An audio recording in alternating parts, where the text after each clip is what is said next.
Okay, well, let's go ahead and get started. We're really happy to see all of you here. Welcome.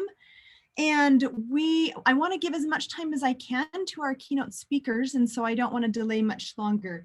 But if you are just jumping on, please rename yourself. The directions are there on the slide so that we know if you're a science educator or religious educator. That'll help us later when we do breakout rooms. And as we get started, I want to first start out by acknowledging our generous funding from the Howard Hughes Medical Institute's Department of Science Education. So they're the ones that provide the funding for this, and we're really grateful. I also want to acknowledge the wonderful efforts of all of my collaborators that are listed there on the screen for creating content, interacting with all of you on the discussion boards and all of that. I'm really appreciative of all of their work in this. Let me just give you a brief overview of what's going to happen over the next 2 hours. So we'll first hear from Dr. Brianna Pogner and Benjamin Spackman that you saw sort of their bios are in the intro of the course, but I'll introduce them in just a moment. We're hoping to leave 15 to 20 minutes for question and answer sessions. So we're going to have them both present first. So as we're doing that, if you'll just keep yourself muted and put any questions that might come up during the presentations, go ahead and just list them in the chat, and then we'll facilitate a discussion of that when they both finish. And then after that, during the second hour, we are going to break out into breakout rooms and try to give opportunities for science educators to talk to religious educators and vice versa. So that's kind of the point and purpose of this. So we'll do that during the second hour. Okay, so let me do a brief introduction of our speakers. So I just touched something, sorry. Dr. Brianna Pogner is a paleoanthropologist. Her research centers on the evolution of human diet with a focus on meat eating, but she's also done things such as human cannibalism and chimpanzee carnivory. She's done fieldwork in Kenya, Tanzania, South Africa, and Indonesia. She joined the Smithsonian in 2005 to help put together the Hall of Human Origins. If you haven't seen that yet, you got to book a trip to DC. It is amazing. And she now leads the Human Origin Program's education outreach efforts. She has a bachelor's degree from Bryn Mawr College in Evolutionary Studies, and then a master's and PhD in anthropology from Rutgers University. She's also an associate research professor of anthropology in the Center for the Advanced Study of Human Paleobiology at George Washington University. Ben Spackman is a historian of religious science and biblical interpretation. And I've worked with Ben for quite a few years on our Reconciling Evolution and Religion projects. And he's actually going to do his introduction during his presentation. So I'll let him do that. So without any further ado, we're going to turn the time over to Brianna, and you should have control. I'll stop sharing my screen and you can share yours. All right, so let's make sure this all works. Okay. And let's see. Do that, and then let's do that. And now are you seeing my slides? Yes, we are. Excellent. Okay. So I just want to thank Jamie and everybody else who created the course for inviting me to participate in this. I also want to give a shout out to a few teachers in Alabama that I'm working with on a project about teaching and learning high school biology. Running in high school biology classroom. So it was really just lovely to see your names on my screen. So what I want to talk about is I thought I would talk a little bit about some evidence from human evolution that I think can be a bridge in a sense to religious communities. And the questions that I study are about the evolution of human diet. But there are paleoanthropologists that study really interesting questions about things like cooperation and the evolution of communities in human prehistory. So I thought I would talk a little bit about some of that evidence. So just to give you a little outline, I'm going to give you a whirlwind overview of human evolution to just kind of get us all on the same page a little bit. And I'm just going to give you two examples of what we know from prehistory about the precursors to communities, or at least some of the behaviors that we think are the precursors to kind of communities. And one is about the prehistory of sharing food with each other, and the other is about caring for the elderly and infirm. And then I'm going to leave you with a couple of final messages. So humans fit into the tree of life from a scientific perspective in the primate family tree. So that's how we are genetically most closely related to primates, particularly chimpanzees and bonobos, but other great apes. And this is kind of a graphic depiction that we use at the Smithsonian to show the human family tree and the extinct relatives that we have in our family tree. So like most other living organisms, our family tree is in a branching pattern as opposed to kind of a linear progression. And one thing you can see at the top of this, you are here, and there's a time bar on the left. And so we share a common ancestor with another branch that leads to living chimpanzees and bonobos. But we have all of this extinction in our tree of life. And really that's pretty common. Most organisms have this kind of prehistory of extinction. And except for us, except for modern humans, so we are all members of the same species, Homo sapiens, all of the ways of life of these other early human species are now extinct. And that I think is something that's kind of a powerful and poignant message. And interestingly, actually, despite our impressive adaptability as a species, there are more than 7 billion of us on the planet. Our species actually nearly became extinct. And so genetic studies of modern humans indicate some kind of major population bottleneck sometime between about 90 or 60,000 years ago. And this was probably the result of a collapse in population size, and it really decreased human genetic variability. The mathematical models that are used to estimate population size indicate that there were between maybe as many as 10,000 breeding adults on the planet and maybe as few as 600. So if we had an endangered species list 60,000 years ago, we would have been on it. But after that, our species underwent a major population expansion, and modern humans left Africa, encountered a few of these other species that are now extinct, and really began to assert our ability to adjust to diverse environments all over the globe. During much of human evolution, there was more than one kind of human, more than one species of early human on the planet. And that's something that doesn't even come across, I think, in the typical family tree depiction. So this is time bars indicating the fossil evidence for all of these different human species, and they're kind of grouped in different colors based on higher grouping classifications or genera. And so you'll see that there's a lot of overlap. Sometimes we don't know whether these species ever interacted. Sometimes they lived in different places.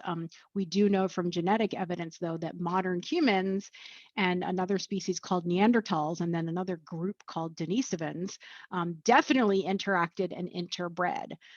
So, being highly social seems to be something that is kind of deep in our human prehistory. So these are, I'm going to sort of give you a little sense of the progression in time of things like the evidence for making tools. These 5 skulls are just a few of the more than 6,000 individuals that we have evidence for in the fossil record, and they're arranged in order from older to younger, going from left to right. They represent just the last 2.5 million years of the more than 6 or 7 million years of our evolutionary history. But prehistoric evidence is not just fossils, it's also archaeological artifacts, and it's also even really cool things like rock art. You won't be able to see this as well close up, but this is really my favorite story about artistic expression in the prehistoric record. So I don't know if you can see my cursor, but on the right-hand side of this painting or cave art, which is from a place called Chauvet in France, and the rock art there is mostly dated to about 30,000 years ago. So this image is several lions that look like they are sort of drawn on top of each other, cave lions, and they're chasing other big ungulates or herbivores. And so when these cave paintings or drawings in charcoal were first discovered by local folks in France, they decided to they wanted to show off their new discoveries to their local officials. And so they thought, okay, we're going to light torches instead of, they had gone in with flashlights and they were exploring their caves. They wanted to light torches and bring the local officials in. And when they went into these caves and shone the flickering firelight onto the edges of these cave paintings, these lions look like they're moving. So 30,000 years ago, modern humans who were living in France, who were our ancestors, were actually creating animations. So a lot of things we think of as kind of artistic expressions that are so recent in modern human evolutionary history actually date back a lot further. So all of this adaptation and evolution in our evolutionary history occurred against a backdrop of increasingly fluctuating climate change. And this is kind of a generalized climate curve going from about 7 million years ago on the left to the present day on the right. And the main message of this is that the amount of change in climate, whether that's measured by sort of wet and dry periods or cold and warm periods, has really been increasing over the last 6 or 7 million years. Another, I think, important message is that there is an enormous wealth of evidence for human evolution. So this is my boss's office. I'm the curator of the Hall of Human Origins and the director of the Human Origins Program, Rick Potts. And these are most, but not all, of the objects that we put on display in the Hall of Human Origins. So our museum photographer went into his office, took all of the books off his shelf, and decided to stage this photo by, lining his shelves in his main table with all of this evidence. And the job of a paleoanthropologist is really to find this evidence, to interpret this evidence, and also to make meaning of this evidence, to understand basically how we became human. So I'm going to talk about those two examples of things that we do as human communities and how far back can we see that in the prehistoric record. So humans do this really weird thing for animals. We go into the supermarket, we put food in a cart, we take it home, we store it for later, maybe we cook it, and then we share it with other people, some of whom we don't even know. We don't just open up the packages of food as soon as we find them and sit on the floor of the supermarket and stop eating. And start eating. Most other animals, as soon as they find food, they eat it. So, and oftentimes we will share food with complete strangers. So when did this bringing food, storing it, and sharing it with other people, when did we see that in the prehistoric record? So the image on the left is a bronze sculpture from the Hall of Human Origins, and it's a reconstruction of a species called Homo erectus, and she's dragging a carcass somewhere. And on the right is an illustration of a prehistoric butchery site from a place called Olorgesailie in southern Kenya, where I've done excavations. And so we found at this place, which is a little younger than 1 million years old, most of the fossils of a giant extinct elephant surrounded by more than 2,000 stone tools. So we have a pretty good idea of what happened here. But how far back does this behavior go? So it goes as far back as a place called Kangera South in Western Kenya. And so excavations were done here between 1995 and 2001. And the archaeologists who were doing these excavations dug up early toolkits made out of stone by ancient humans, including hammerstones, stones that were basically used to bash open bones, oftentimes to eat the fat and calorie-rich marrow inside, basic flakes, which are sharp stone knives used to cut meat off of bones, and the cores that those flakes were struck from. Lots of fossil animal bones. In fact, there were 3 layers found in this excavation with lots of fossil animal bones that were brought from the surrounding area back to this site over and over again over the span of up to about 1,000 years.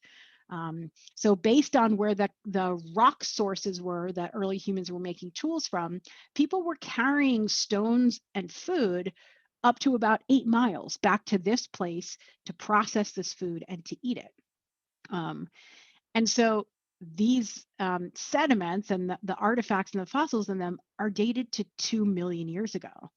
I was involved in the study of the fossils, although not much of the excavations. And we call this the earliest evidence for persistent carnivory, for basically bringing food back, animal foods back to the same place to process over and over again. And based on the sizes of some of the animals there, we infer that they were likely shared with other members of their social group, maybe even other members of other groups that they didn't know.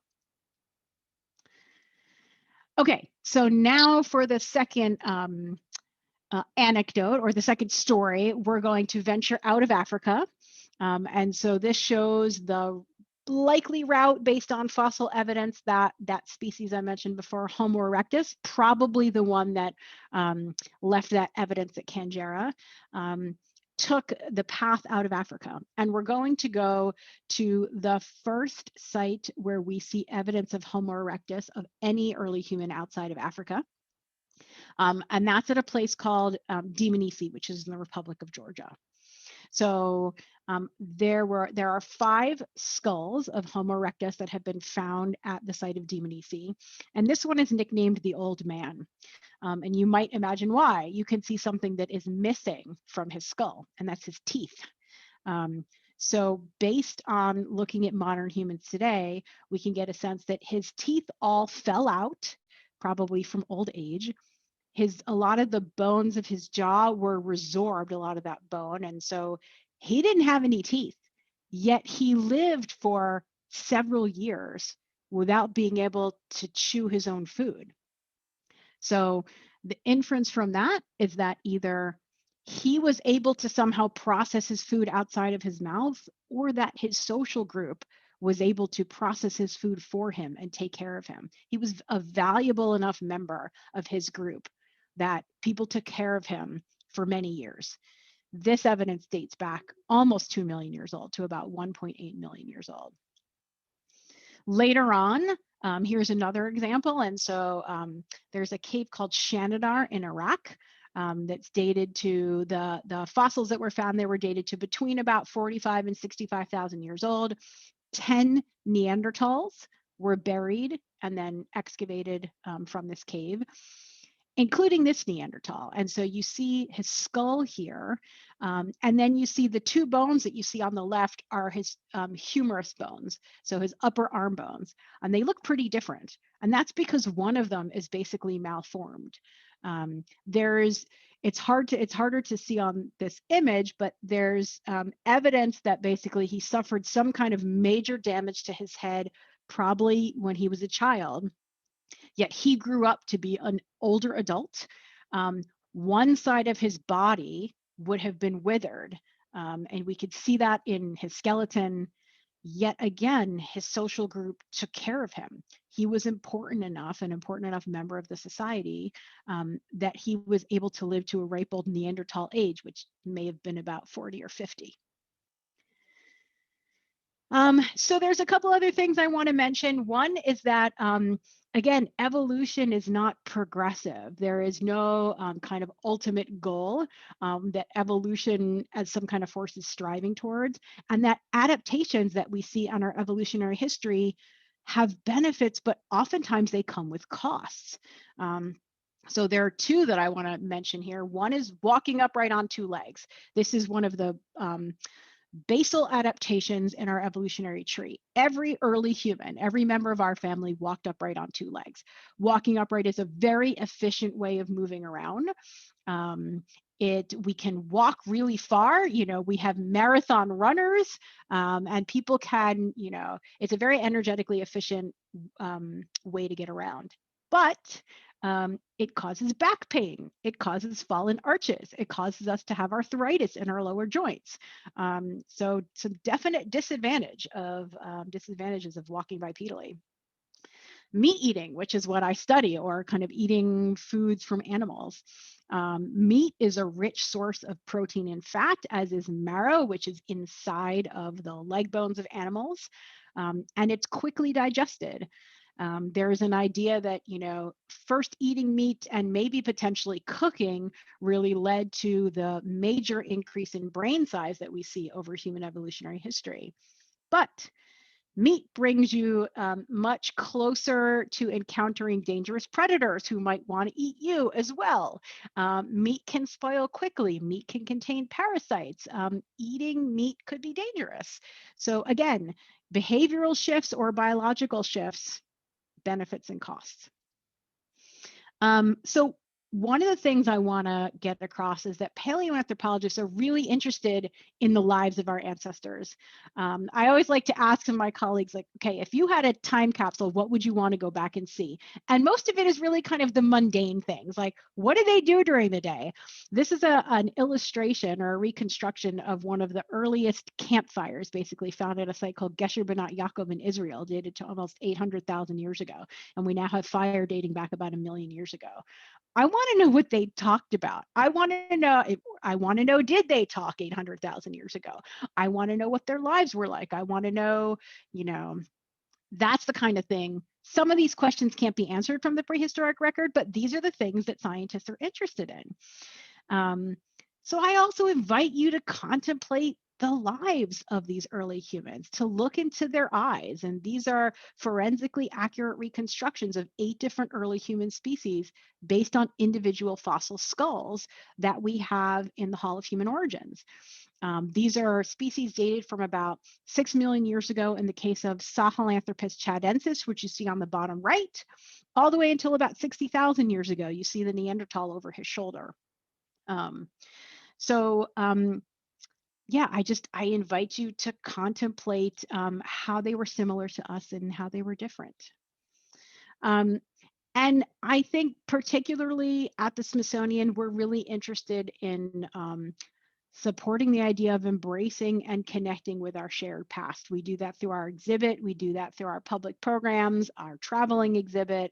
And while while you may have an impression that scientists shy away from this kind of emotion, we think it's actually really important in making those kinds of connections.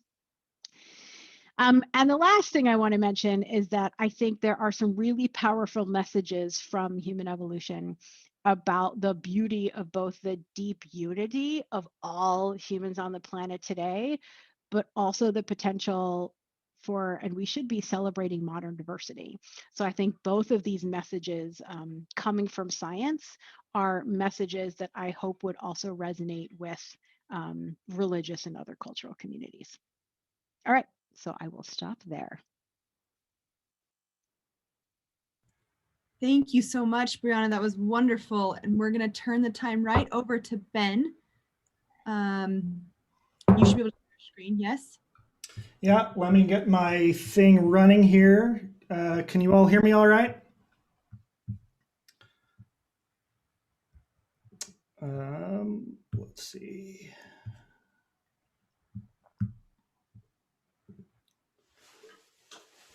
Now, some of you may have to play with your Zoom setting and change this to view fit to screen, or you may end up only seeing a portion of the slide. I discovered in practicing this. So I did want to introduce myself a little bit as to why I'm here. I started an undergrad in pre-medical science coursework. I was kind of a science nerd in high school. I took the MCAT, I did my volunteer hospital hours, I did the whole bit. But I ended up doing a bachelor's, a master's, and then 6 years of PhD work in ancient Near East and Semitics. That's basically Old Testament languages and literature. I think I'm one of the few people who has both taken advanced organic chemistry and also read Genesis, Gilgamesh, and Enuma Elish in the original languages. But ultimately, my PhD, I'm a doctoral candidate in American religious history at Claremont. And my focus is on Latter-day Saints and creation evolution conflict. So I kind of have a foot in all of the worlds that creation evolution conflict involves. Now, I'm used to talking primarily to religious people about Genesis, and after reading all the comments on the board, it became clear I wanted to approach this in a very different way, one that's accessible to everyone and also potentially useful with your students. So if some of the examples I use seem really basic or silly or flippant, just remember that I want them to be accessible and easy to remember. And Brianna and I both wanted to talk about stories, so we coordinated a little. And so I'm calling this Creation Science and Storytelling. Now, right off the bat with that title, I suspect some of you are tensing up because story can carry connotations of falsehood, right? We say, oh, that's just a story. I know religious people who would bristle at labeling Genesis a story, and I suspect many scientists can't imagine how the term applies to science. So, overview, I want to present today the idea that the concept of story and storytelling can really help bridge the gap between different demographics, regardless of belief, religion, or career, scientist or not, believer or not, Christian, Jew, Muslim, Hindu, atheist. That's what I'm going for today. So first off, what is story? In its simplest definition, story is narrative. A happened, then B. Or B happens because A happened first, with a flashback or something.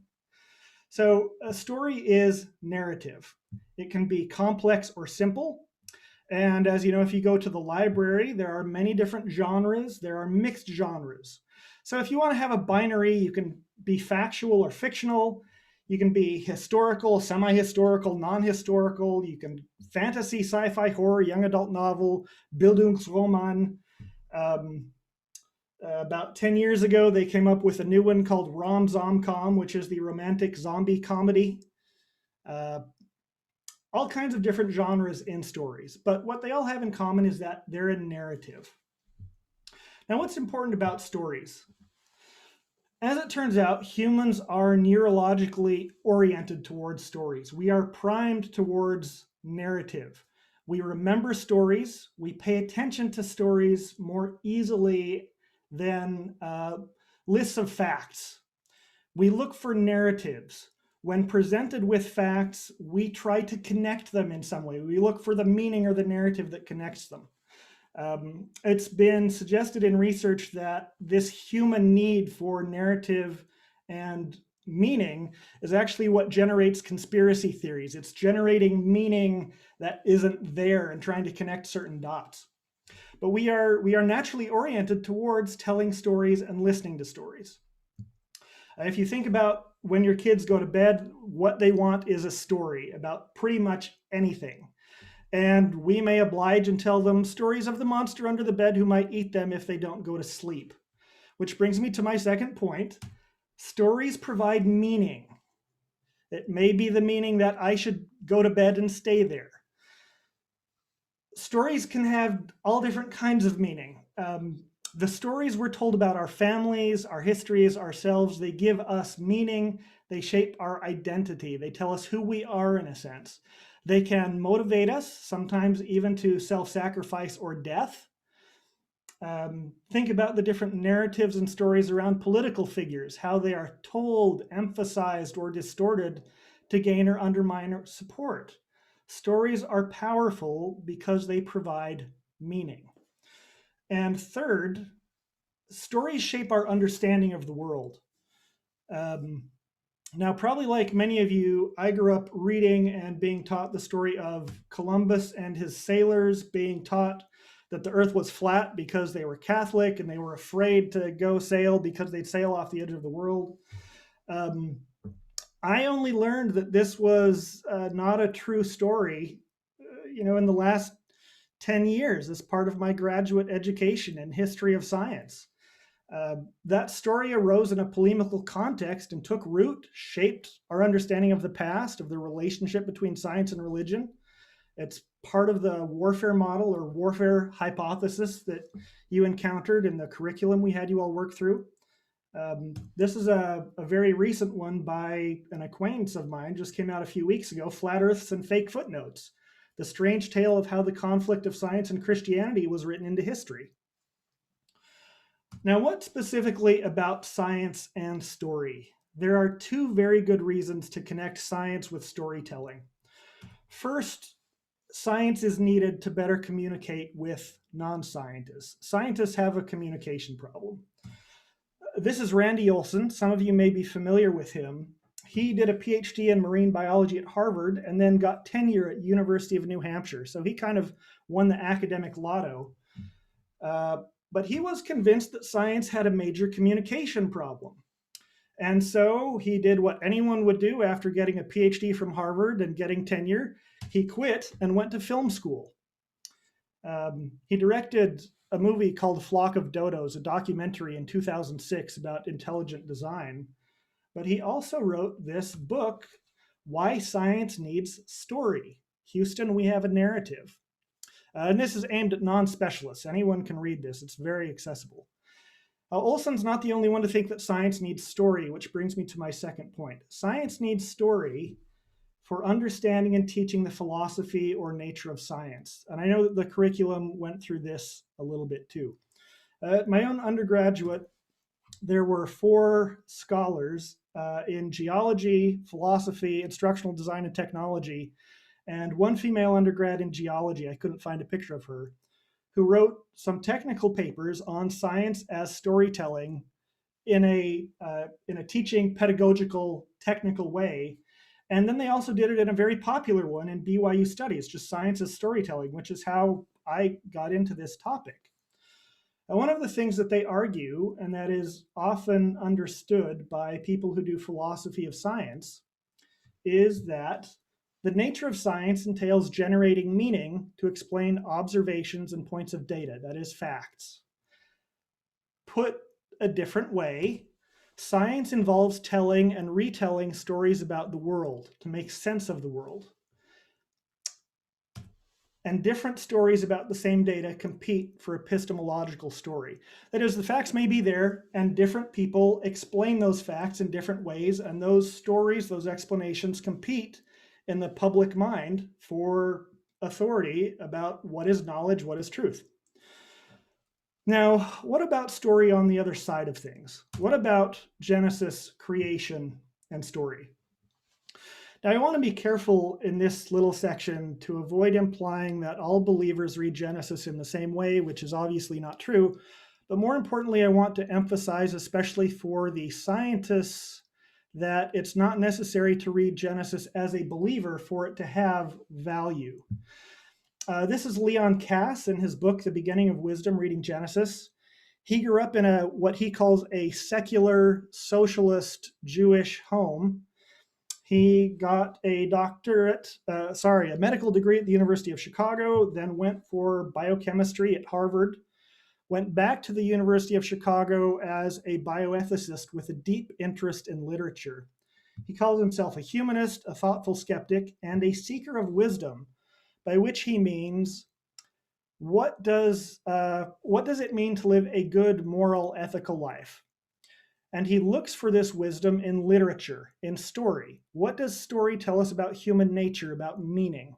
And in this book, he explores that in Genesis. Now, from a biblical scholar's perspective, what is the Genesis story, and how does the concept of story help us with Genesis? Well, Genesis was science.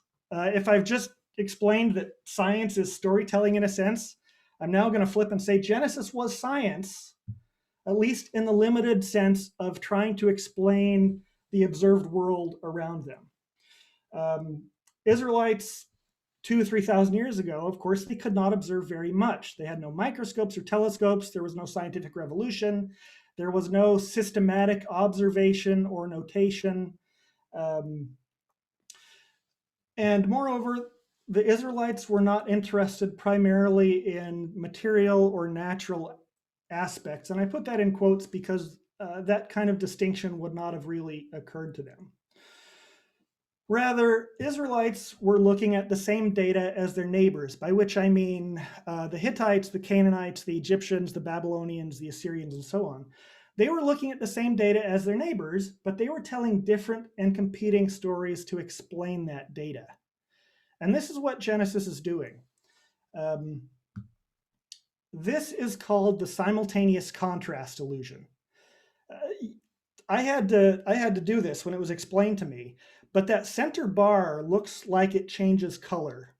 It is actually the exact same shade of gray all the way across the screen. If you can kind of block out the other parts, you can see that. But we perceive that same color very differently based on what it's set against, based on what it's contrasted with, even though it's really the same color all the way across. When we read Genesis 1 through 11, the two creation stories and the flood story, as if they are attempting to provide natural history, naturalistic scientific explanation, there are certain contrasts. Genesis generally does not succeed when read primarily as an explanation of the natural physical origins of the universe. On the other hand, down in the other corner, if we contrast Genesis against other ancient Near Eastern flood stories, it takes on a very different apparent color, even though it's exactly the same text. It's exactly the same stuff. We're just comparing it to something different.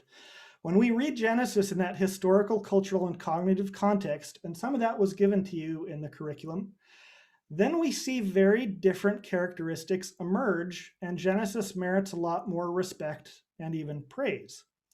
And I want to touch very briefly on this with a slide I've used in college classes, which asks the question, what do Genesis and Batman stories have in common? I will give you a few seconds to ponder.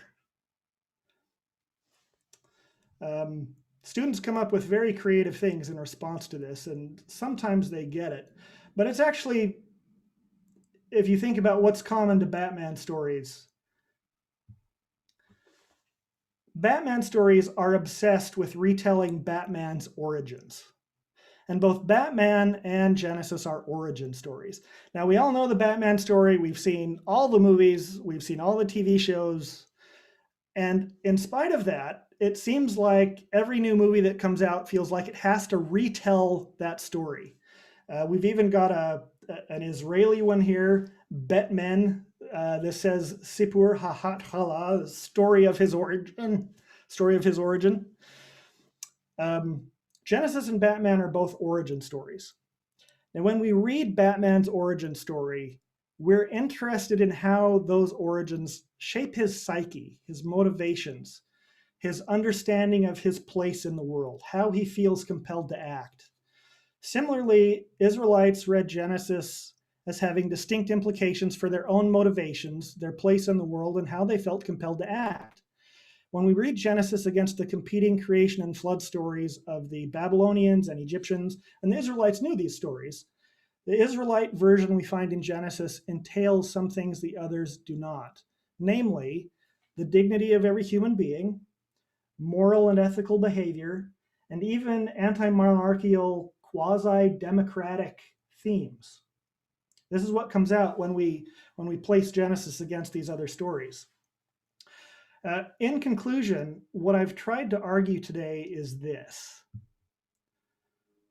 Understanding the nature of science as competitive and explanatory storytelling, as well as the nature of Genesis as competitive and explanatory storytelling, but explaining different things and appreciating each for their own different sphere, can help decrease real and perceived conflict between science and religion, and between creationists of different kinds and evolution proponents of different kinds. And I will end there. Thank you. Fantastic, Ben. Thank you so much for that. So we now have a few minutes for people to ask questions. You can put it in the chat. You can raise your little hand emoji. And we can just ask either Brianna or Ben questions that you have. So we'll open that up now.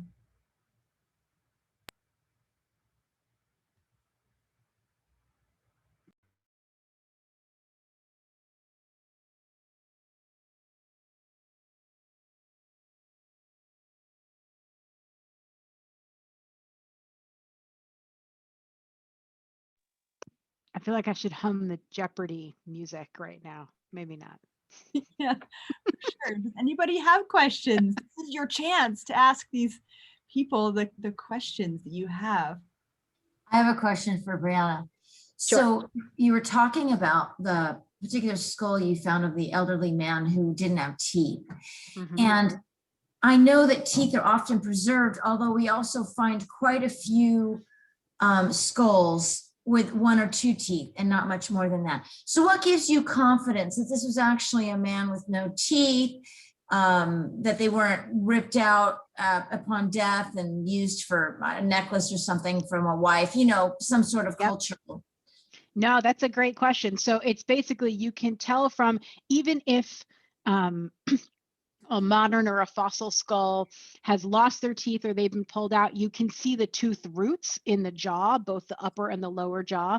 And there's nothing like that in both his upper and lower jaw. So, I mean, looking at modern people whose teeth fall out when they get elderly, that bone basically resorbs where the tooth roots would be. So that one, that's pretty clear. Good question. We've got a couple questions in the chat. Jenica has a question. It may be a bit of a side quest, but I like it. But do either of you know anything about the coevolution of storytelling and lying? How might that influence our understanding of ancient texts like the Bible? If either of you want to tackle that. Storytelling and what? I'm looking Lying. through lying. I see. Okay.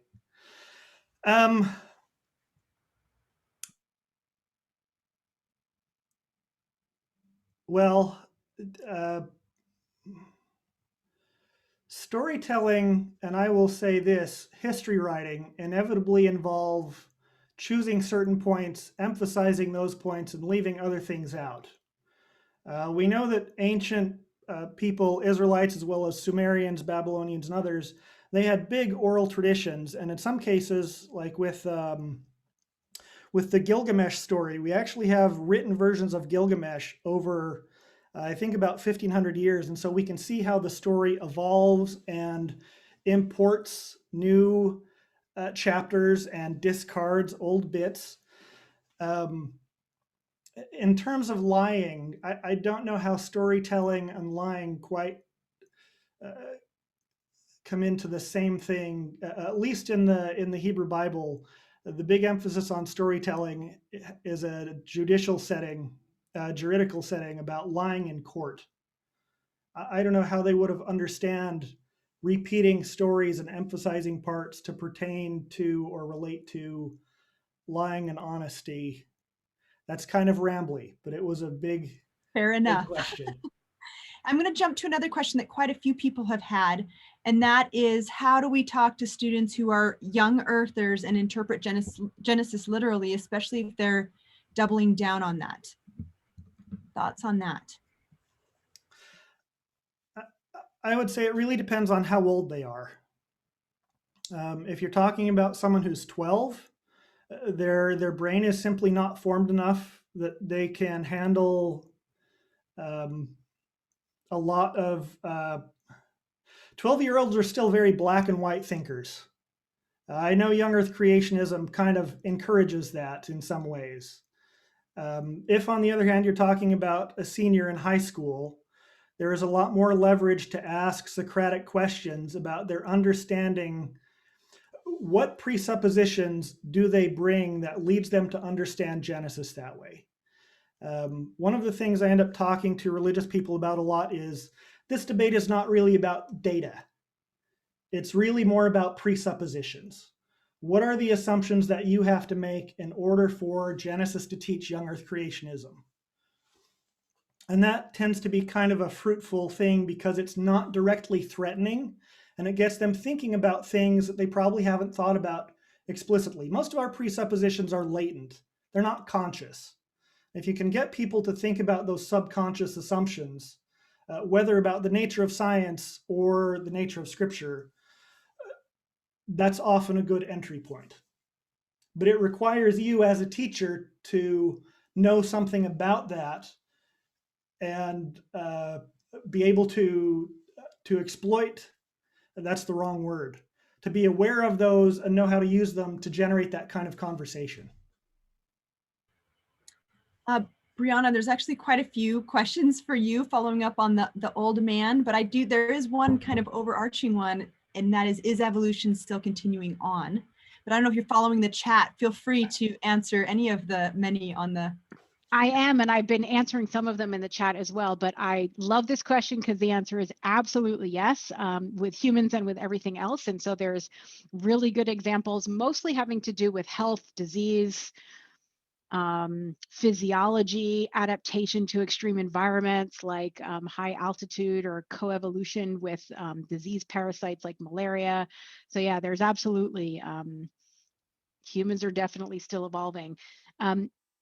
You know, sometimes I'm asked like, well, what's going to happen in a million years? Are we going to become a new species? I don't think so. A lot of the evolution that's happening is not kind of the selection pressures aren't on like the, you know, kind of large parts of our biology and kind of the, you know, the way we move or that sort of thing. But definitely there are so many humans, there's so many opportunities for mutations, and that's so much opportunity for even just like neutral selection for things to pop up. And as long as they're not detrimental, we have a lot of people, and so a lot of opportunities for those mutations to become more common. And can I maybe follow up on that? I know there's a lot of confusion about, you know, most mutations are neutral, right? But mutations that have a phenotypic effect often are detrimental. And then you get those rare ones that are beneficial. And how is it possible that these rare ones that are beneficial seem to change the whole population over time? Yeah, so sort of a little bit of like, well, how does, you know, how does adaptation work? And so it's the basic story in a sense of, if it doesn't take a lot for you know, a population or a smaller group, if a mutation occurs and that mutation is even a little bit beneficial, you know, those organisms have more offspring, and those offspring are more likely to survive. It doesn't take a lot to sort of, you know, for that mutation to persist and to become more prevalent. I mean, you know, I don't like the phrase, the survival of the fittest. It's really the survival of the fit enough. All you have to do is survive and have offspring, and your genes will get carried on. And that survival of the fittest phrase doesn't actually come from Darwin. It comes from Huxley, if I remember correctly. And by fittest, he just meant who produces the most viable offspring. Yeah, exactly. I think, you know, the idea that it's the strongest or, you know, most powerful or tallest or anything like that. I mean, sometimes it's like the one that hides the best and doesn't get picked off by the predator. So, yep. I've lost track in the chat. Can somebody help me out? We have questions that haven't been answered. I'm trying to read but listen at the same time. So one of my other people that have been answering the questions, is there something we should bring up?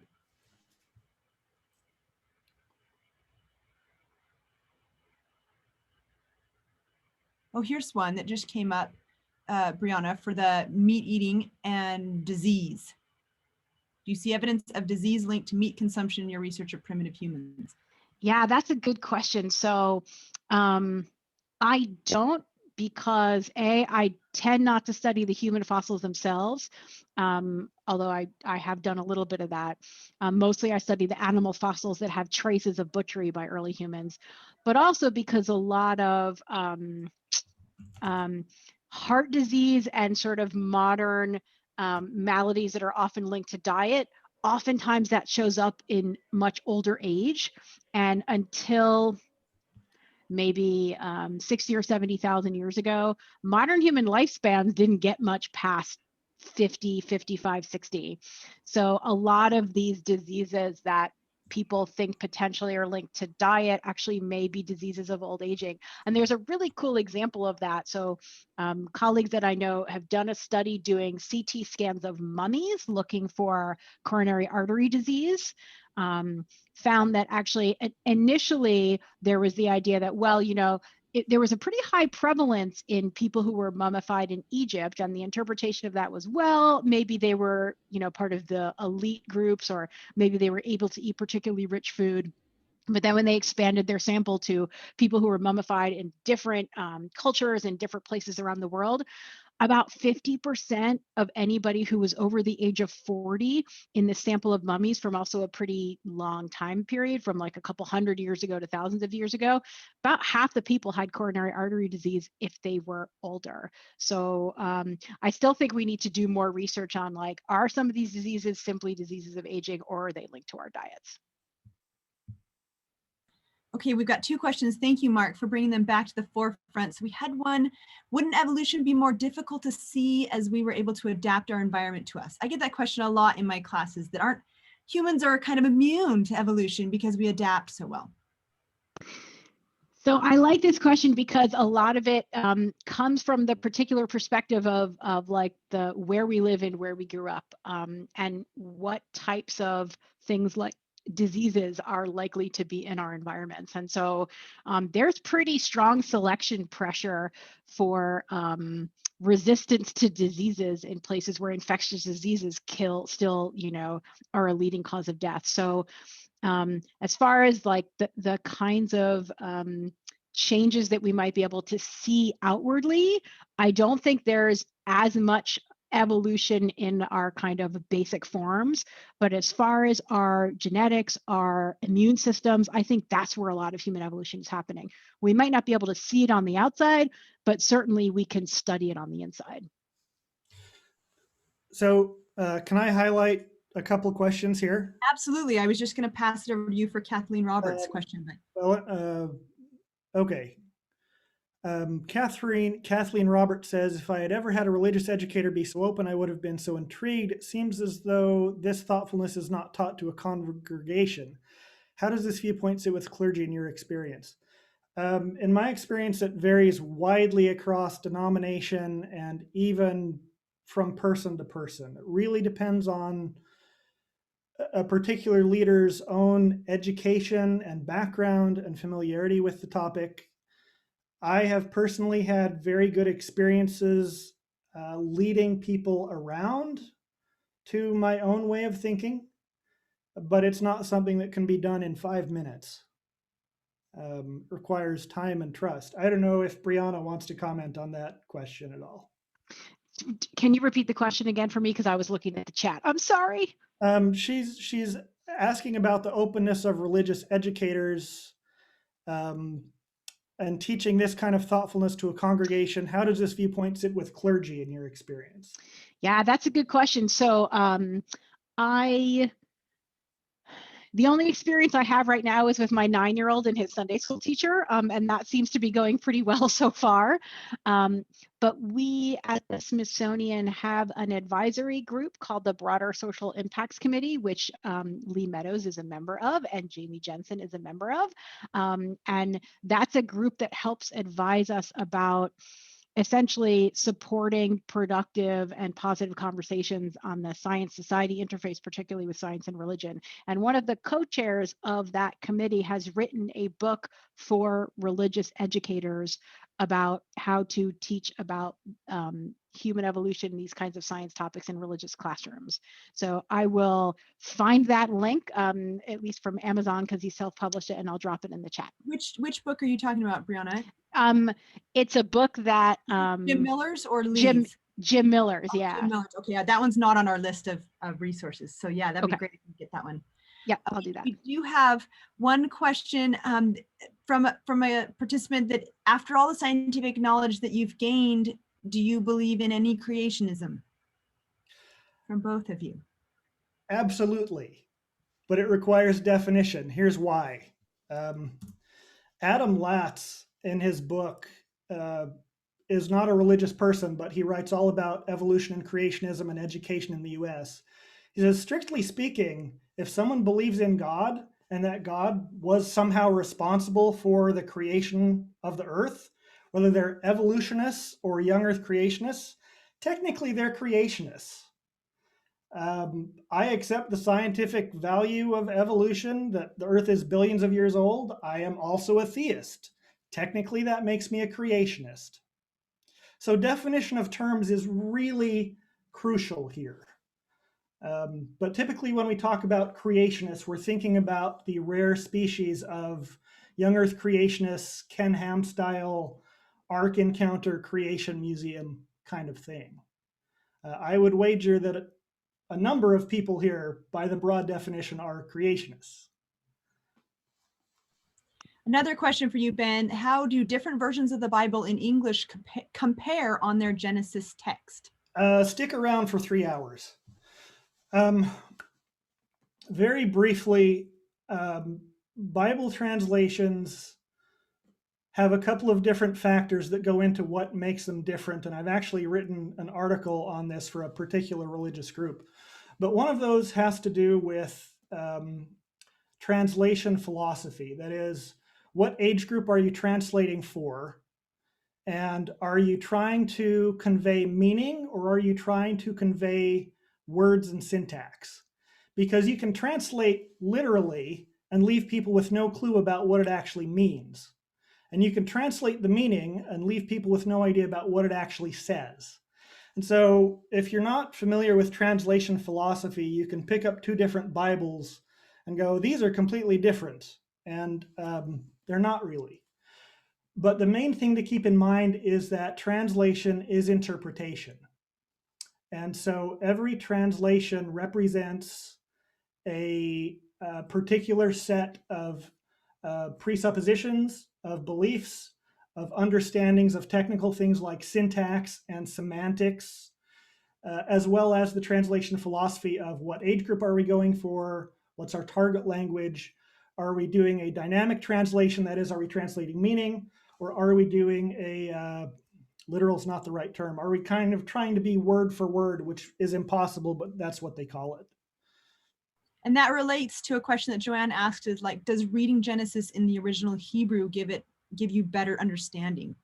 Absolutely. I mean, I don't have a good example of this for us as English speakers, but imagine that you're reading Shakespeare in Japanese. The impact of Shakespeare depends not just on the meaning of what people say, but also on the allusions with an A, A-L-L, the rhythm that he builds in. There are things that you get out of reading it in Hebrew that simply can't be translated because they don't work in English. You end up having to do explanatory notes that say, well, it says this and I've translated that way because of that, but if I do that, you're missing all this other stuff. You tend to pick up on a lot more of the allusions, a lot more of the literary aspects, and translation can be completely accurate and also misleading. So reading it in Hebrew really does cut through that layer. And I tell all my students to do it, but time, interest, money. You can do a pretty good job by getting different kinds of Bible translations and good notes. Okay, let's see. Those who've been reading the chat, April and Seth, can you help me? I've gotten 33 messages behind now. Yeah, I'm pretty far behind too. There's been a question about your church and your pastor and things like that. So suggestions maybe for what you can do to bring a pastor along. We've also heard some questions about for Brianna about what is mutation versus evolution. So maybe we could address that as well. Sure. So I can talk a little bit about that. So mutations are basically the raw material on which natural selection acts to cause evolution. So mutations happen randomly, but they don't kind of persist in populations randomly. So I know there's sometimes questions about like, well, is evolution totally random? No. So the mutations that happen are random, but for a mutation to persist in a population, that, whether it's natural selection, whether it's genetic drift, but basically that there are, that the mutations don't persist randomly. I hope that was clear. Yes, that's perfect. Ben, did you want to address that pastor issue? I've got another great question that just came up. Where is that one? It was was I a lot don't of know, maybe somewhere in one of the hundreds of ones that were in there. let's jump Um, to John asked a really good question that I get from students as well, and likely you've all heard. So all this science and all this Genesis, where do Adam and Eve fit in? So the way different religious people answer this depends heavily on their pre-existing theological commitments. That is, some people may belong to a congregation or a denomination that is strongly committed to the existence of a human named Adam at some distinct point in the past. Not everyone is. And so the general solutions to this come in a couple of different flavors. One is, well, there was no historical Adam. And Genesis is not trying to describe a historical Adam. And there's actually some good theological support for that because Adam in Hebrew simply means humanity. Adam and Eve are archetypes because their names mean humanity and life. There's a good book that argues that the story of Adam and Eve in Genesis 2 through 3 was effectively a parable for Israel as a whole. And I don't remember the author of that book at the moment. So no historical Adam is one solution.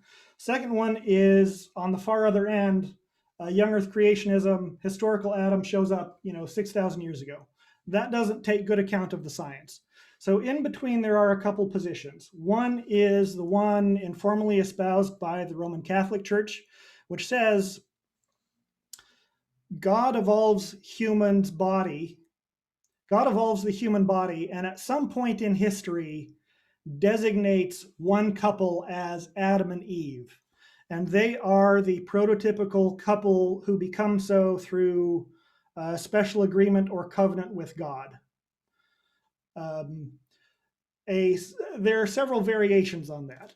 A second one tries to have the best of both worlds. This is a recent book by a guy named Swami Das, where he says there's evolution, and then about 6,000 years ago, God special creates a couple named Adam and Eve who intermarry with the other humanoids who exist at that point.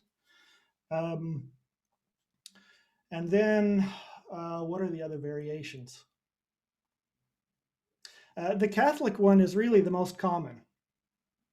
That at some point in the past, God designates an Adam and Eve and says, you guys are it. You're special and different. I'm going to work with you two. And Brianna, do you want to weigh in on this from like a scientific perspective? Yeah, so unfortunately, from a scientific perspective,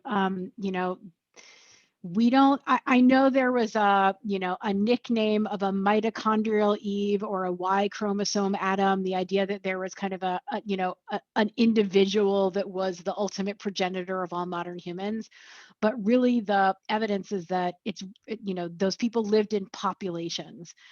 So there's not scientific evidence for an Adam and Eve from that perspective.